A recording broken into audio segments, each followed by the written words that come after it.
Good. So I'm going to read this bio from The Sure. Human Scale. Murder. I'm having trouble getting through all of this alliteration, Michael. Murder, mischief, and other selected mayhems. It's a book of your true crime features written over what, the past 5 or 6 years? Yeah, that's about right. Published by Vehicule Press. Michael Hmm. Lister's reporting has appeared in Slate, The New Yorker, The Atlantic, The Walrus, and Toronto Life. Now, we should talk briefly about your latest book, Michael. So, Barfly quickly is what? Barfly is a new book of poems, my first book of poems in 10 years.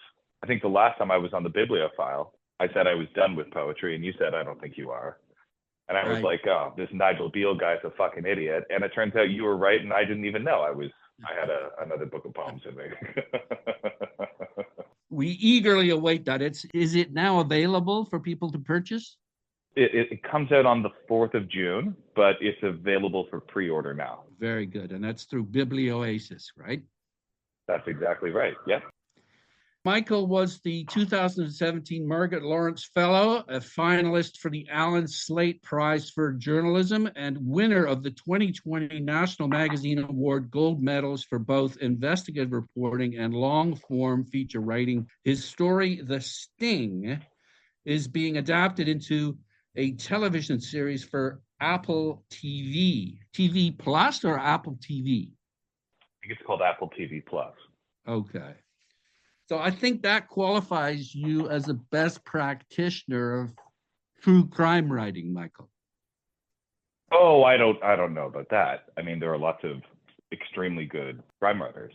It's a practice where, funny, I think it used to be the sort of thing that people wanted to move away from. It was like kind of like a stepping stone to other desks. But for me, it was always a destination in and of itself. And I think there are lots of like superb people who work kind of in what really is a sort of fungible genre of long form feature writing. Yeah, why jumping from poetry and poetry criticism to true crime? Well, the joke I like to make amongst poetry types is after having written about poets for a very long time and thinking of the jump to true crime, essentially I was tired of writing about monsters. So I wanted to write about someone who was more peaceable. So I wrote about criminals. Who had a little humanity. That's exactly right. Exactly. People who weren't totally irredeemable. Okay, so Michael, what do you do with true crime? What do you do? Oh my God, you sound like my parents. What do I do? I can't remember who said it, but someone said, Shakespeare's great trick was that he smuggled his poetry into what's essentially a popular art form, right? Elizabethan theater. The way that when you have to give your dog medicine, you sort of wrap it in something tasty. To me, crime writing is so beautiful because you're dealing with people in extremis, people who are going through the most horrible thing that can happen to someone. And for me, my interest in it was always like, what are people like when they are either making the worst decision of their life or having the worst thing that can happen to someone affecting them? It's an occasion to see people in this very rare situation. What Crisis. I try and do is in crisis, yeah. And what I try and do is I want to see them in all their sort of infinitesimal details. I'm also really interested in stories where the people I'm writing about are sort of navigating these very strange systems. When I first came to crime reporting, I didn't really know intimately how a lot of these systems, these bureaucracies, how they sort of work. And so a couple things are happening. They're dealing with like the sort of, the emotional ocean of something horrible happening to them, while they're also trying to navigate the system that is in place to protect them, to redeem them, to give them access to something like recompense or justice. And I enjoy looking at how those systems sort of accommodate people as they're going through all that. Yes, I'll just quote you here. In each of these stories, you add a postscript, and in one of them, I am in blood stepped in so far. You talk a bit about genre, and here you are. Above all, these stories are about human beings navigating and being navigated by imperfect systems, a genre for which we have no name yet, except maybe literature. That's my genre, stories about imperfect systems told through the imperfect people trapped inside them.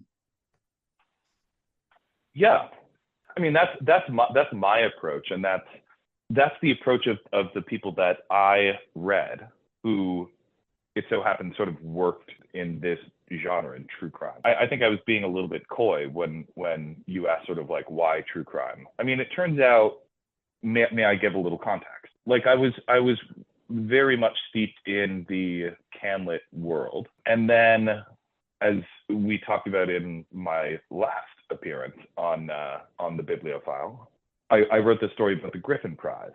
I did it at the Banff Literary Journalism program, which sadly now is no longer. And there I realized I had to, in order to tell the story, I had to use a skill set that I hadn't really deployed yet, long form investigative reporting. And I realized I was kind of writing it a little bit like a crime story. And I kind of wondered where that came from. It turned out that my reading sort of led me there. Crime reporting, 20th century, mostly American crime reporting, was something that I had always just consumed. But I didn't, the people that I was consuming, the writers I was consuming, I didn't even really think of them as crime reporters, like, you know, In Cold Blood by Truman Capote. I'll just give you a quick quote from Capote. Oh, please. He said, you can take any subject and make it what he called nonfiction novel, combining persuasiveness of fact and the poetic attitude of fiction. Yes. Gay Talese said something similar when, you know, he and others were inventing, you know, what was later called the new journalism. Yeah. Talese said you have to find the fiction in the fact. And what he meant by that wasn't that, you know, you have to find a way to make stuff up, though sadly Truman Capote occasionally was a little soft on the facts. I think what Talese meant was that you need to find the sort of novelist's way in to what's otherwise like a sort of stochastic fact pattern, right? Mm-hmm. You need to find the work of literature in the court file, in your interviews with people. Why do that, right? This is where the sort of morality of the genre, the questions of the morality of the genre come to bear. I think you do it because you owe it not just to your reader to sort of tell a story that sort of resembles the way the most sort of captivating stories that they have read before. You know, it resembles them. I think you also kind of have to do it for your sources, for your subject. I mean, being boring, besides being, you know, wrong, besides not getting the facts right, being boring is sort of the worst thing that you can do for the stories of the people who haven't trusted them to you. You know what I mean? I think I write somewhere in the book that like style, narrative flair is kind of like a carapace that you enwrap these stories in to inure it from indifference. You reference Shakespeare by saying we remember Shakespeare's telling not because it was the first to arrive, but because it's the last that will leave us. I think that's true. I mean, the Hamlet story, for example, had been told many times. It had been told pretty much in his own lifetime by Thomas Kyd in a play called The Spanish Tragedy. The famous soliloquy, to be or not to be, that line, to be or not to be, appears in English at least a dozen times before Shakespeare. He gets the credit. Well, because he sort of stuck the landing in a better way than anyone else did. Yeah. That was really always my interest in telling these stories. Like I didn't want to just fill pages in a magazine. Though working in magazines is such an infinite joy. It really is like one of the great pleasures a writer can ever experience, writing in a beautiful print magazine with all the resources that and the brilliant people you work with packaged into the deal. What I wanted to do is I wanted to write stories that surpass their mere newsiness.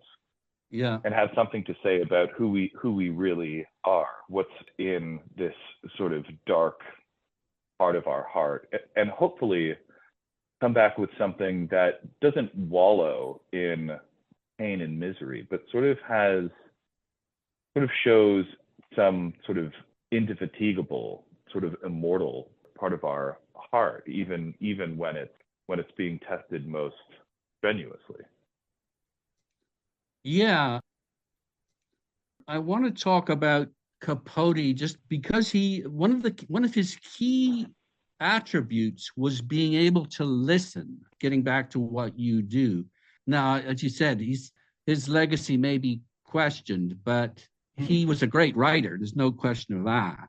One of his great skills was the ability to listen and also to connect with the people who he was listening to in a way that, for example, in a way that connected him to the community that he visited in Kansas and was there for about 6 years. Yes, the feat of In Cold Blood is remarkable, but what's just as remarkable is the alliance between that community and the author. Apparently there was they loved him there.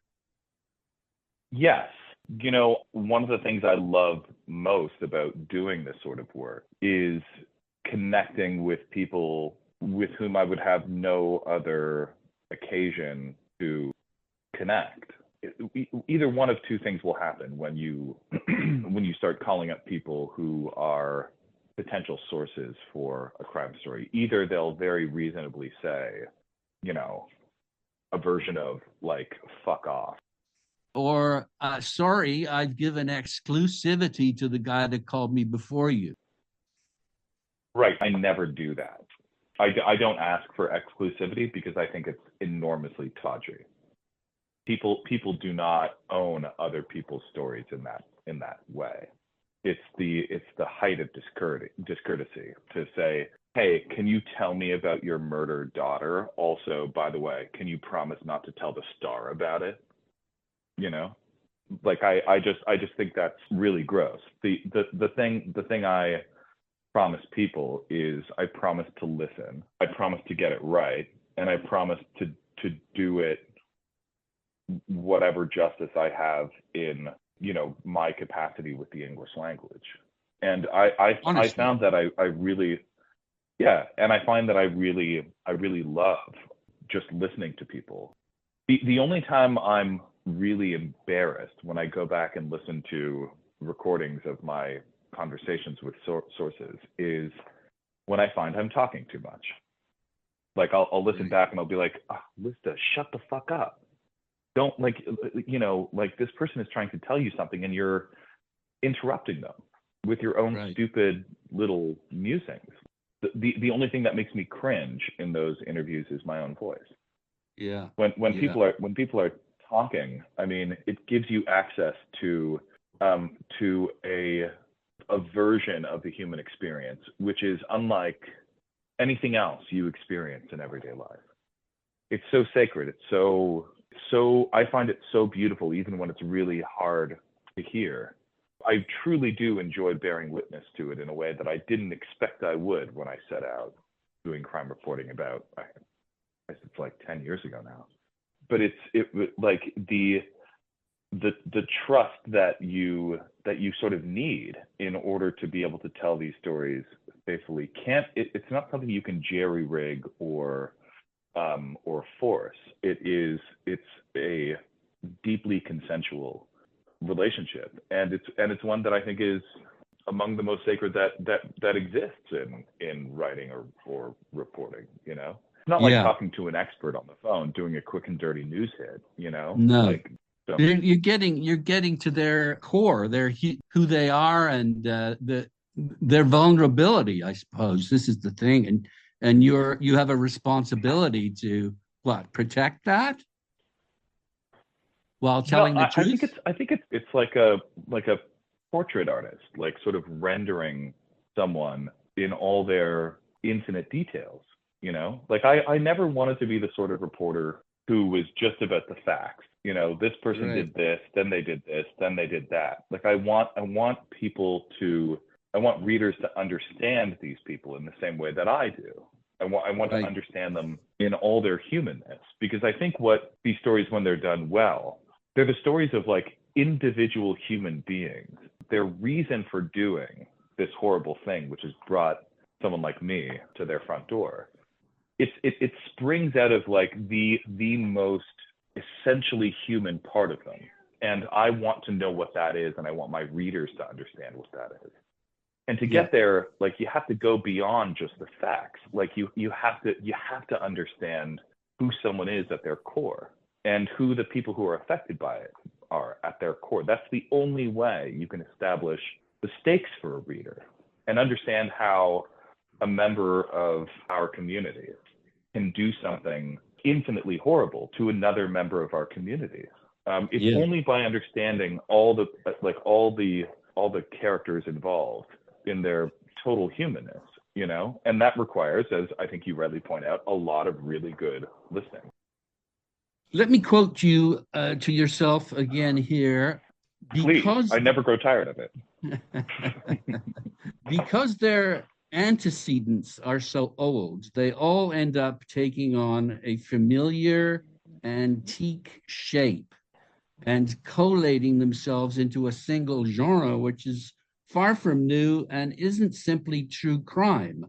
All crime stories are fairy tales, but the sort that can pass a fact check and lawyering. They are all about the human heart. And any story about the heart, whether it's told as nonfiction, drama, or poetry, assumes an ineluctable shape, the way a cardiogram does. The heart persists stubbornly like one of those immortal trees that twists and twists, a dervish dancing with millennia, gripping a bit of desert soil, going on and on and on forever. Is that the shape? I was a bit confused. What's the shape?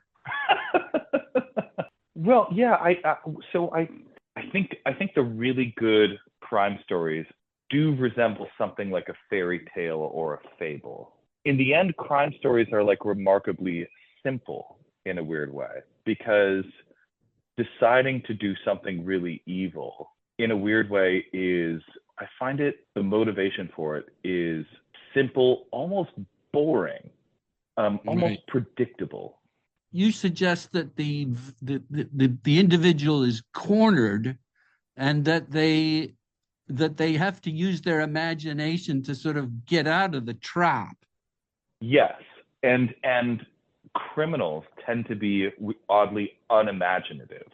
So they Right. use their imagination, but it's oddly unimaginative, because killing someone to solve your problems is a stupid thing to do. One of the more imaginative people I write about is this con man, James Regan. He doesn't kill anyone in the story, but he uses his imagination to try and get out of these problems. But his solutions, though there is a kind of cleverness to them, they all are ultimately dumb because they're all illegal. Right. You know what I mean? Real ingenuity keeps you out of the clink. Don't we want to read people who are smarter than the law? That's an interesting question. I think we want to read about someone who's smarter, who seems one step ahead of the law, but then who the law ends up apprehending. You know what I mean? Like in the end, in the sort of Aristotelian vision of drama, we like someone who briefly escapes the orbit of justice and then is like a falling satellite is drawn back in by the inescapable gravity of Yeah. justice, right? Yes. Um, We and want to be so we want to be and reassured that justice will be done. Is that it? yes, and so I think crime, writing about crime, we want to see the ways in which human imagination is made humble by this greater idea of justice, hopefully of law. That's the gravity that keeps us all bound, one beside each other on the earth. And so that's the way in which I think all of these stories, the good ones, they do resemble a kind of fairy tale where in the end, the criminal is shown to be like an errant imagination that is eventually Right. rendered low. And is that because it makes us feel safer? Maybe, which isn't to say. Sorry, I have to say I'm not imposing that structure on the crime reporting that I do, because sometimes the facts don't line up with that vision. Though I think, who was it who said that if you look long enough, like every life story is a tragedy. I think a similar thing happens with crime reporting, where if you look long enough, the law tends to end up catching up with the people who are trying to break it. And so sometimes in your reporting, you might find yourself in a place where you're like, shit, I'm not really getting a good resolution to the story.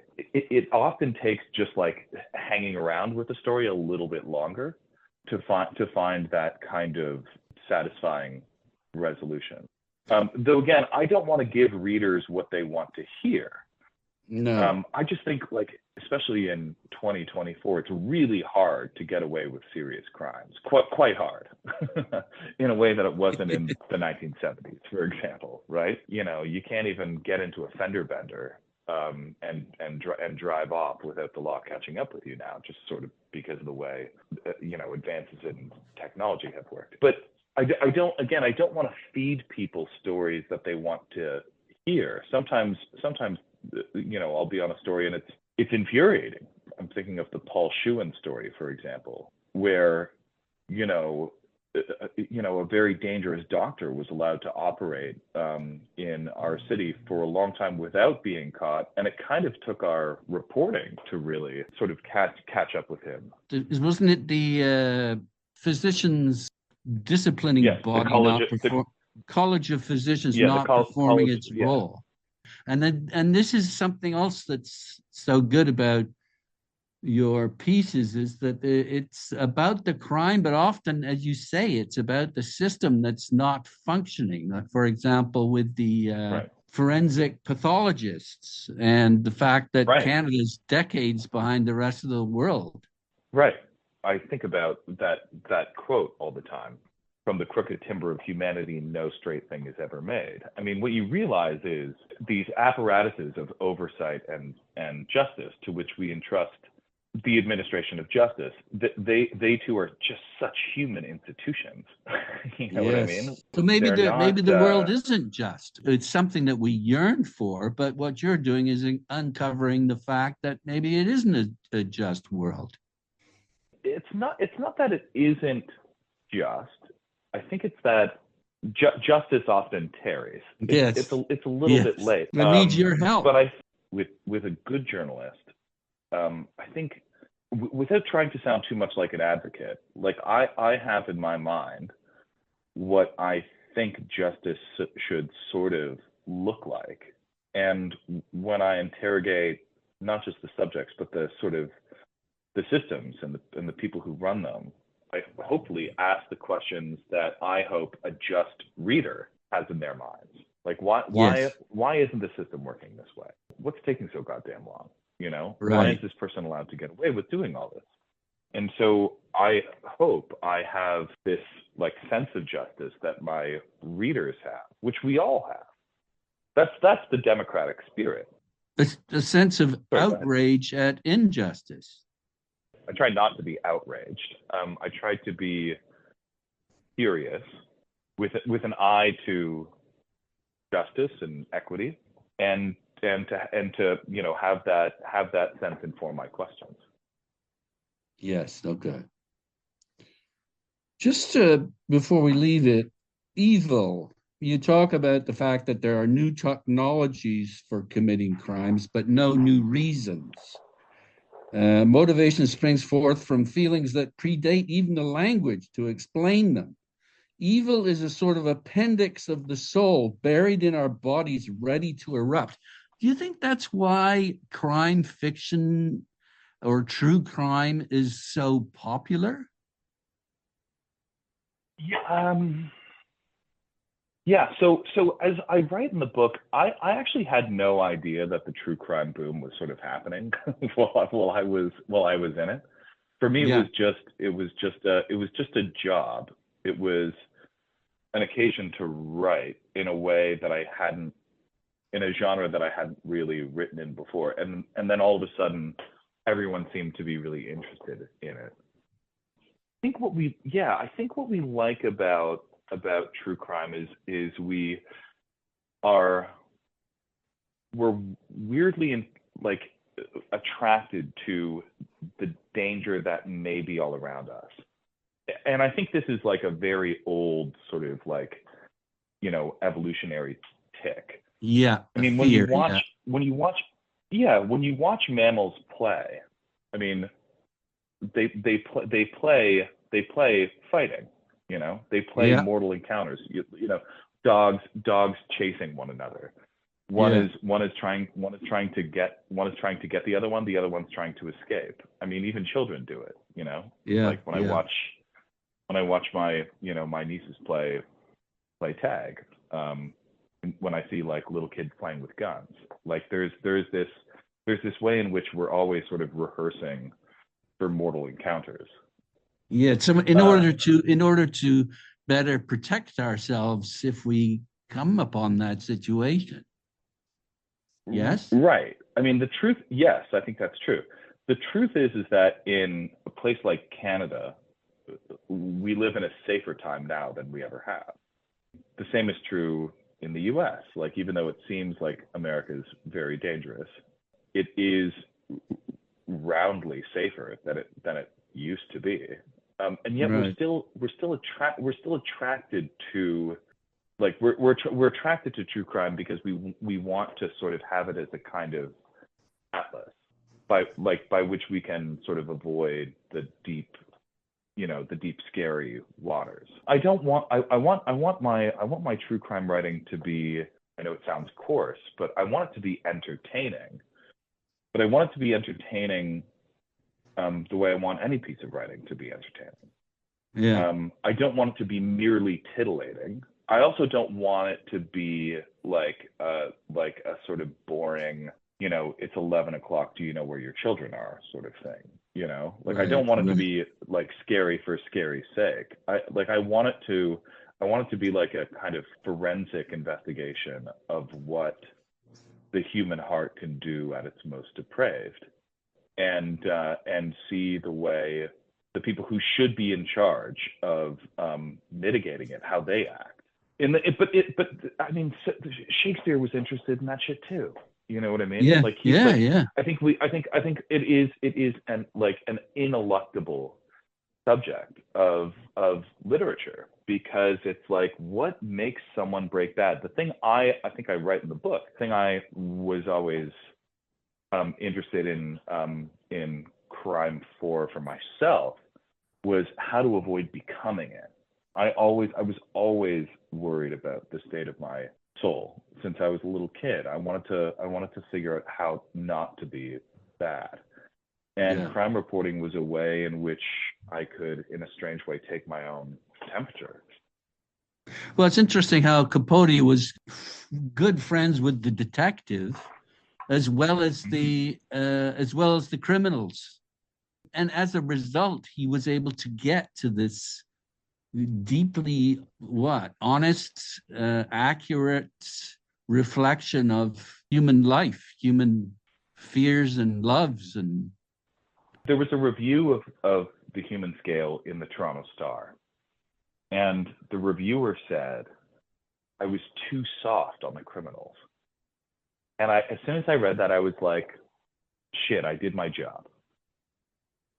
You know, like I'm glad. I'm glad someone in the Star said that, because I don't have, even when I'm repulsed by the people I write about, what they have done, in a weird way, I can't be repulsed by them as people, because they are just like us. Yeah, I remember they're not unidimensional. Sadly, I know it would be more convenient for everyone. Sadly, they are not monsters. You know, Janet Malcolm has this famous passage in The Journalist and the Murderer, one of my favorite sort of true crime books, if you could even call it that, where she talks about how much she hates the diagnosis of psychopath, right? Which was in the DSM, the Diagnostic Service Manual, the sort of Bible for mental health professionals. And she says it is a sort of modern day medicalized version of saying evil, which is the most unhelpful term for understanding crime. I mean, evil is not, you know, that term is not diagnostic. It's sort of palliative for the person who wants to deploy it. It is not descriptive. The really inconvenient truth about people who do bad things is not that they're sort of different in kind from us. The problem is they are too much like us. You know, they're inconveniently human. Well, this and is I want to know them in all their humanity, because I think by understanding them as people first, we get closer to the truth than by closing ourselves off and sort of editorializing and saying, oh, they're psychos, they're evil, you know? Yeah. The thing that's most interesting about Tony Soprano is his humanity and his likability. Absolutely. I mean, even you know, with so many of these bad guys that I write about, they strike me so often as radically human. You know, like I'm thinking of, you know, that story that you mentioned, I'm in Blood Stepped In So Far, of the, you know, the husband and wife, Christopher Fattori and Melissa Merritt. They're having done what they did to the family of Melissa Merritt's ex-husband, they thought they were doing out of good. They thought Caleb Harrison was he was a drunk driver. He killed a guy. They thought he was a wastrel. They were trying to get their kids back in this awful custody battle. And they thought they were doing the right thing in this sort of vigilante way. I mean, you know, James Regan, the con artist, he thought that he was, you know, just trying to keep a roof over his head, and was sort of weaponizing the justice system in a sort of Trumpian way to make sure that he had a place to lay his head, you know? Like so often we do the worst possible things when we think we are doing our best. Yes. And that contradiction is just, I just find it infinitely fascinating.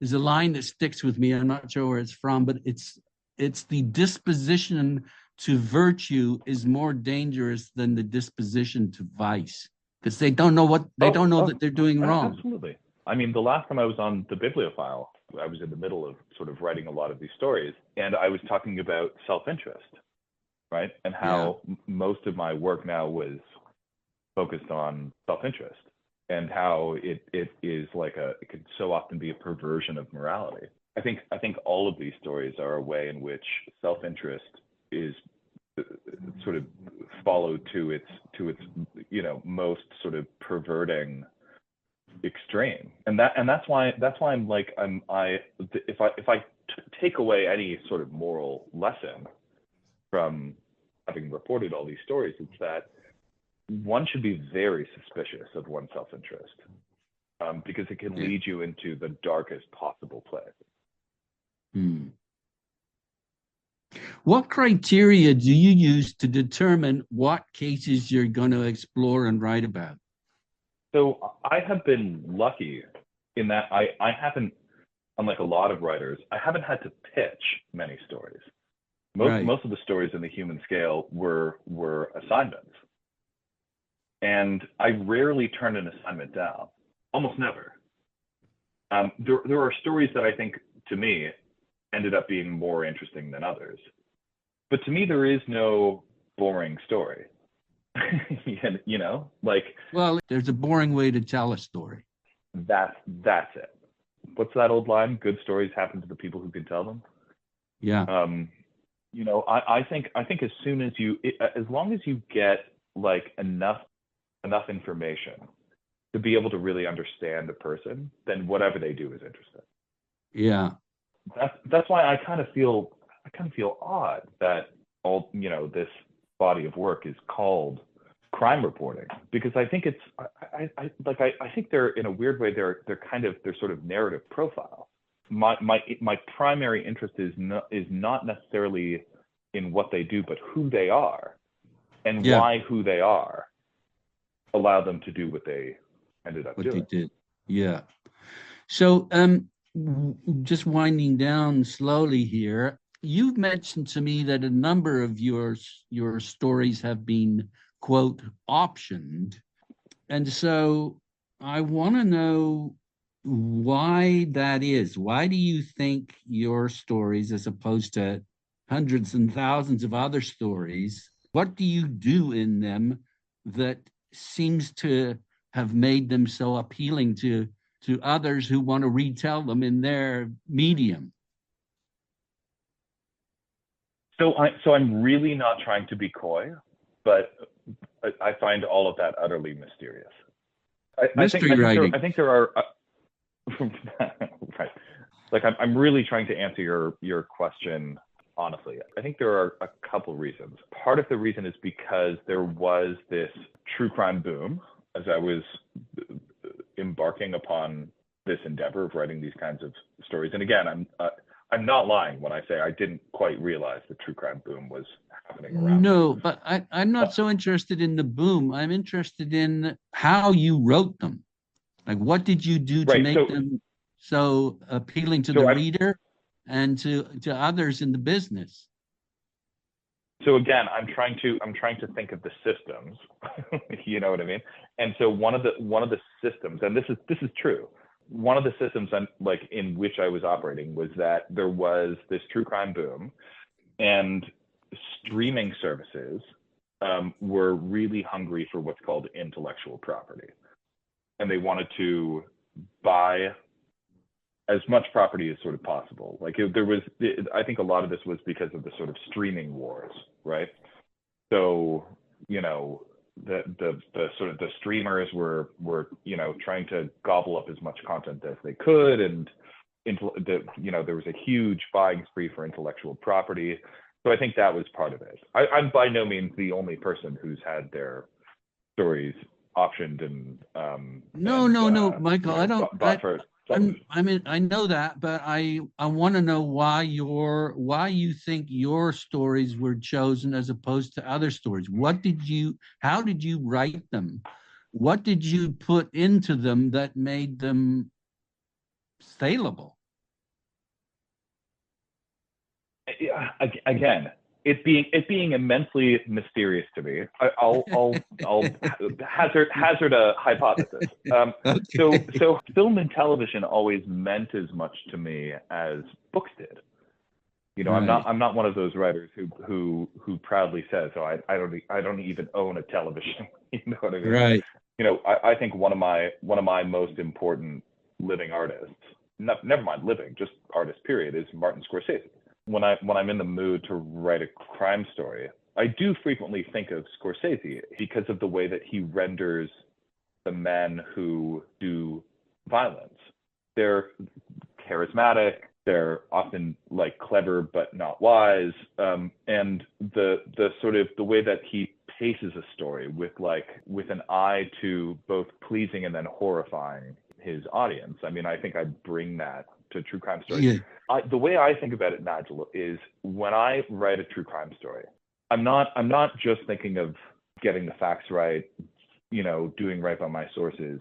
I try and make them entertaining in a way where, I realize what I'm competing against. I'm not just competing against, the magazine across the street that has 3 features in its issue. And I want people to read my thing over theirs.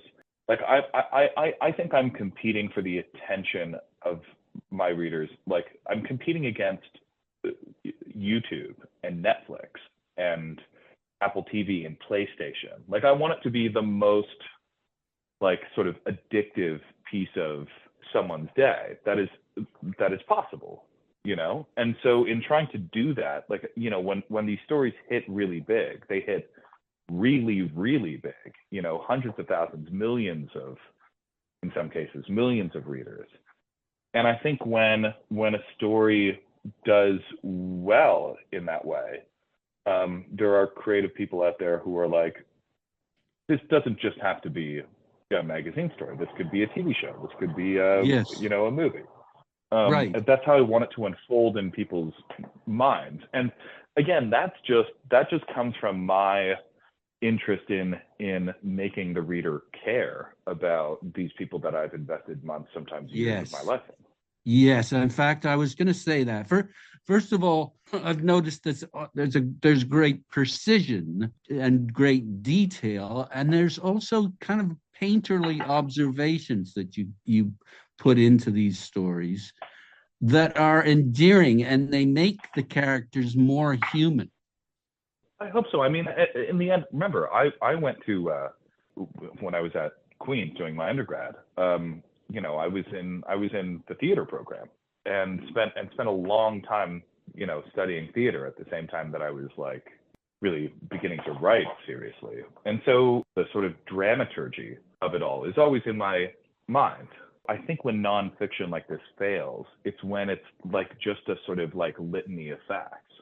When it's too almost essayistic. The writers who I really admired, especially coming out of like, the new journalism in the 1950s and 60s, they're writers who are as much interested in painting the portrait of someone as in what they actually end up doing. And I think you need to paint the portrait first in order to care about what they end up doing. I really do think of it in sort of dramatic terms. That isn't to say I'm like trying to reverse engineer how to get like, my stuff optioned, because ultimately these are real people.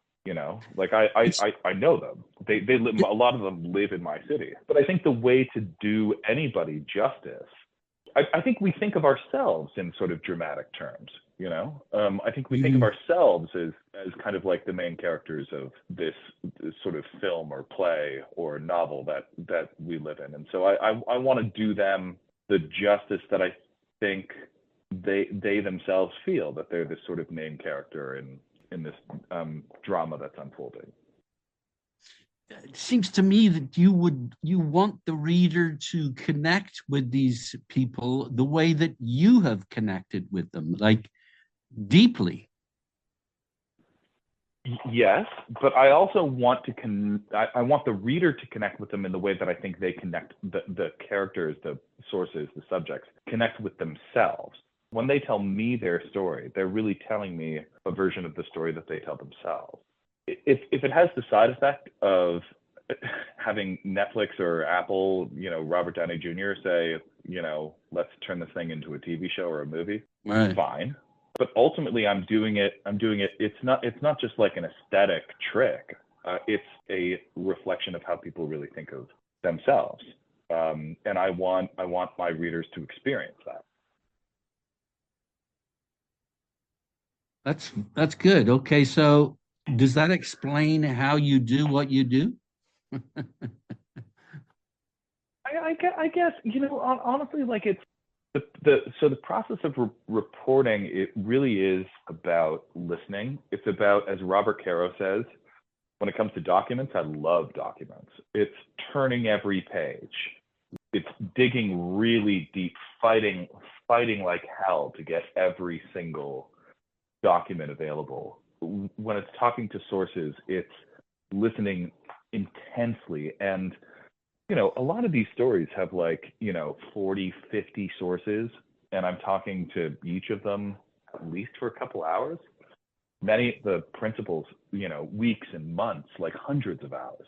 When it comes to the actual writing of it, it's weird. At this point, it comes sort of automatically.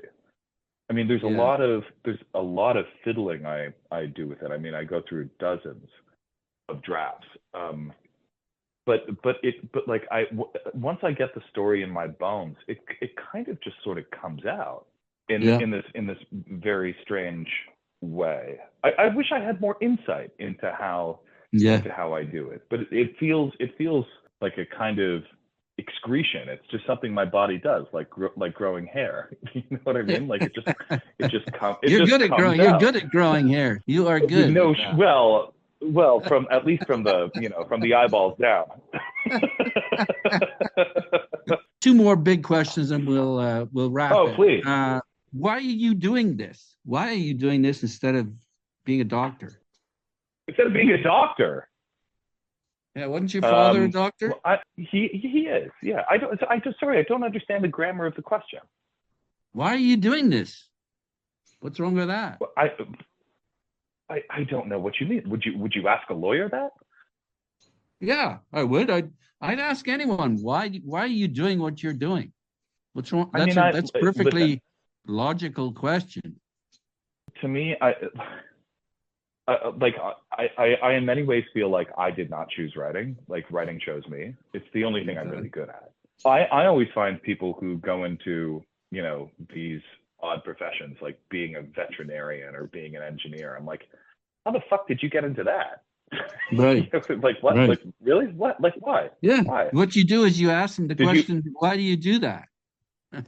Yeah. Did you when you were a little kid, did you dream about like intubating a puppy? Like that seems odd to me. You ask anyone I know. I mean, without trying to sound pretentious, I remember going to the Kohl's bookstore near my house when I was 12 years old and picking up a copy of Shakespeare, his complete works, and reading it as a little kid. And I've been reading it since. I'm primarily a reader. Like I was always just a reader, and to me, the way I wanted to spend my time was with these brilliant people who had published these things called books. Yeah. And when you read enough in certain people, you have this instinct to sort of talk back to them. They don't listen, the books on your shelves don't listen, but the people who are around today can. And that just seemed to me the most natural way to spend a life. I have to worry about sort of making a living. Luckily, it's worked out for me. I'm one of the very lucky ones. But it just seems to me the most natural thing in the world, doing something like being a doctor or an engineer or a lawyer seems, it would feel like an interruption of the natural course of my life, which is to read and to write. You read and you write for pleasure and in order to satiate to curiosity, and you learn things. Is this it? It's as natural to me as waking up in the morning and making a pot of coffee. Okay. It's just what I do. I don't even really think of it as like a career. It's just like it's what this machine does. Sometimes I worry I should have done something else with my life, but then I think, well, what the hell else would I have done? There's nothing else to do. What else is there to do? Right. If I did something else, I would feel like I was distracting myself, which is from what I really should be doing, which is reading and writing. Right. Okay. Well, then this next question. Is that answer satisfying? Well, it's an answer that I frequently get, and it's I'm not good at anything else. I can't do anything else. I can't think of myself doing anything else. I have to do it. Right. Well, that's legit. So if there's no real decision involved, this next question about why does it matter may fall flat. Why does it matter? Wait, is that okay? I wasn't sure. Okay, that's the question. Why does it matter? Yeah. I typically ask that question. Well, I mean, listen. I sort of side with Auden and Philip Larkin. You know, Auden, who said poetry makes nothing happen. Auden said books are a load of crap. John Berryman said, I hate literature, especially great literature. I think that one's my favorite. Why does it matter to you? If it didn't matter, Nigel, you'd be doing something else if it didn't matter. Nigel, I'm just getting my trousers off. Give me a chance here. Okay. My friend Stephen Marsh, he wrote this beautiful book recently on writing, published by Biblioasis. And he says, I hope I'm quoting him correctly. He says, you know, about writing in English. This guy has a PhD in Shakespeare, by the way. He says that the reason why he does it is because it's a chance to play the elegant instrument, English. Yeah.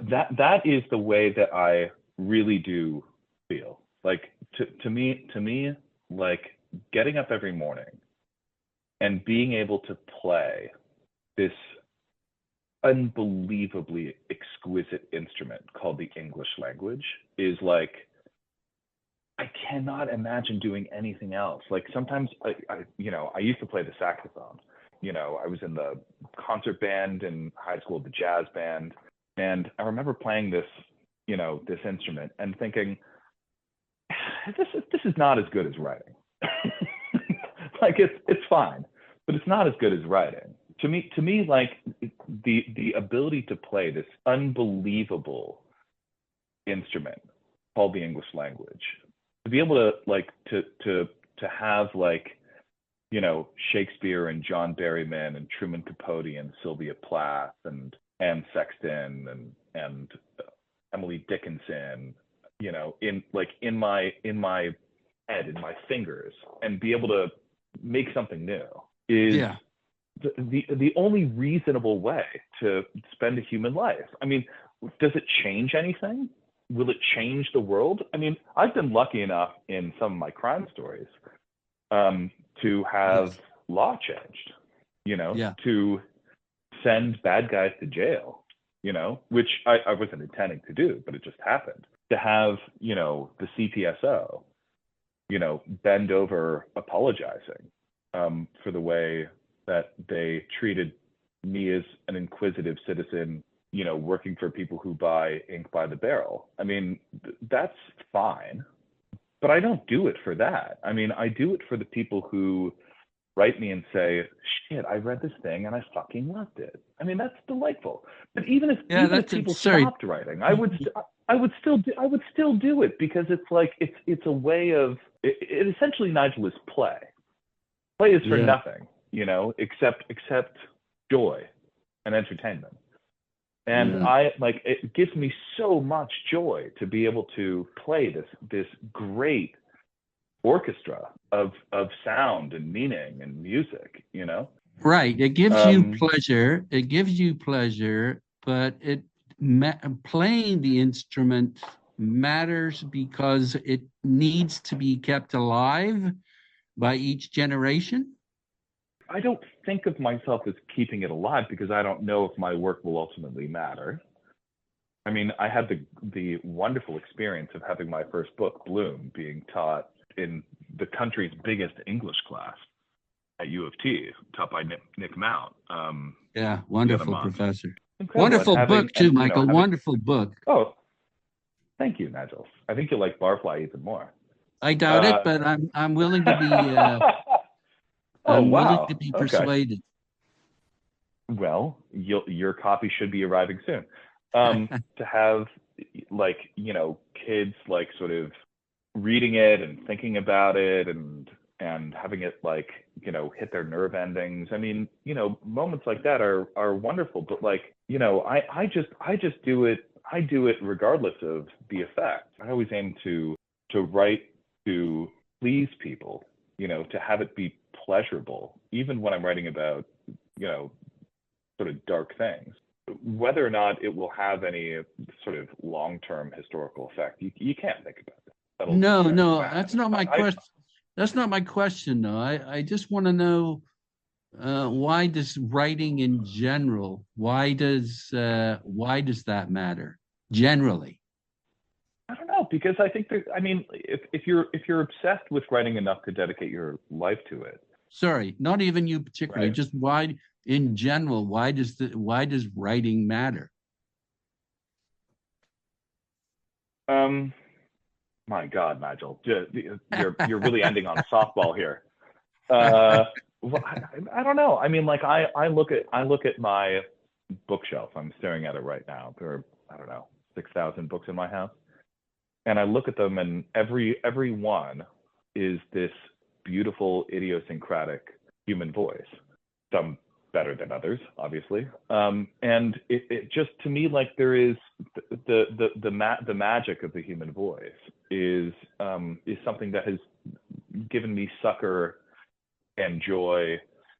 And I had this experience when I was a kid watching television and wanting to talk back at the TV and wondering why wouldn't it listen when I talk back at it? There's a way in which with writing, you can kind of talk back to your bookshelf, and have, with the help of wonderful, publishers and editors, have it sort of go out into the world, and maybe for someone somewhere, something you wrote will mean as much as, as the books on my bookshelf meant to me. I mean, it is the ultimate rebellion at darkness and nonsense. The human voice bound up in a codex is this great sort of fuck you to oblivion, which, if I'm on that side, I feel like, I'm kind of on the side of the angels. Well, it's been great to talk to you and listen to your voice, Michael. Oh, Nigel, it's always a pleasure. Wait, hold on. Let me just take, speaking of taking the temperature, this is my fourth time on the Bibliophile. Has anyone done a fourth, or am I the only one? I've been a bit fuzzy on that in the last year because I've been too busy living my life. To keep count of how many times I've been on your podcast? How rude, Not Nigel. not just you, but I think yes, I think you are in the I love lead that. now. I expect another invitation when you're bowled over by Barfly, and you have me on to talk about that. Okay, so we've been talking about The Human Scale by Michael Lista, and it's published by Vehicle Press. Thanks so much for the fourth time, Michael. It's been a real pleasure. Thank you so much for having me, as always. Ciao, Nigel.